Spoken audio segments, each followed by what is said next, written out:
মহালয়ার ভোর মানে এক অন্যরকম আবহ। দেবী মহিমার সুরে ভরে ওঠে চারপাশ। ছোটবেলায় রেডিওতে শোনা সেই সুর আমাদের মন ছুঁয়ে যায় আজও।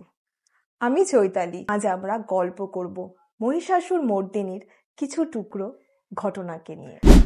বাণী কুমার মহিষাসুর মর্দিনীর স্ক্রিপ্টে যে স্তোত্রের অংশগুলো উল্লেখ করেছিলেন তা বীরেন্দ্রকৃষ্ণ ভদ্রের পক্ষে নিখুঁত উচ্চারণ করে পাঠ করতে অসুবিধা হচ্ছিল। তাই বাণী কুমার তাকে নিয়ে যান পণ্ডিত অশোকনাথ শাস্ত্রীর কাছে, যিনি তাকে স্ক্রিপ্টে লিখতে সাহায্য করেছিলেন। তিনি বীরেন্দ্রকৃষ্ণ ভদ্রকে তালিম দেন যে কিভাবে উচ্চারণ করতে হবে।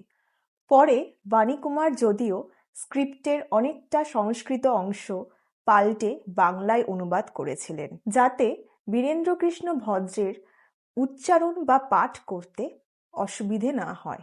বীরেন্দ্রকৃষ্ণ ভদ্র প্রায় সকলের কাছেই খুব প্রিয় ব্যক্তি ছিলেন, তবে ব্রাহ্মণ সমাজ তার প্রতি প্রবল আপত্তি করেন। তার কারণ তিনি অব্রাহ্মণ কুলীন কায়স্থ ছিলেন।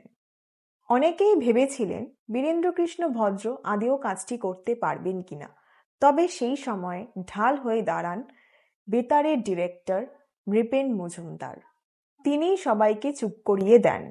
গার্স্টিন প্লেসের হল ঘরে মহিষাসুর মর্দিনীর রিহার্সাল চলত ৩ মাস আগে এবং হারমোনিয়াম নিয়ে পঙ্কজ কুমার মল্লিক সকলকে একসঙ্গে সারেগামাপা গাওয়াতেন, যাতে মূল আলেখ্য কোরাসে সকলের গলা এক সুরে খেলে। এই ৩ মাস ব্যাপী রিহার্সাল এতটাই নিয়মনিষ্ঠ ছিল যে কোনো শিল্পী এটি অবহেলা করতে পারতেন না। ১৯৫০ সালে গায়ক হেমন্ত মুখোপাধ্যায় এই রিহার্সালে সময় দিতে পারছিলেন না বলে তাকে বাদ দেওয়া হয় এবং তার পরিবর্তে দ্বিজেন মুখোপাধ্যায়কে এই রিহার্সালে সুযোগ দেওয়া হয়।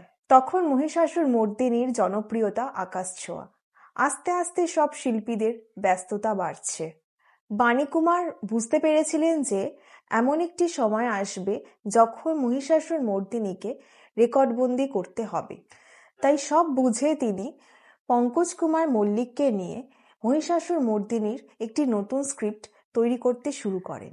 সেই মতন নতুন স্ক্রিপ্ট নিয়ে মহড়াও শুরু হয়ে গেছিল, কিন্তু দুর্ভাগ্যবশত কিছু অবাঞ্ছিত ঘটনা ঘটায় সেই নতুন স্ক্রিপ্টটি আর রেকর্ডবন্দি করা হয়নি।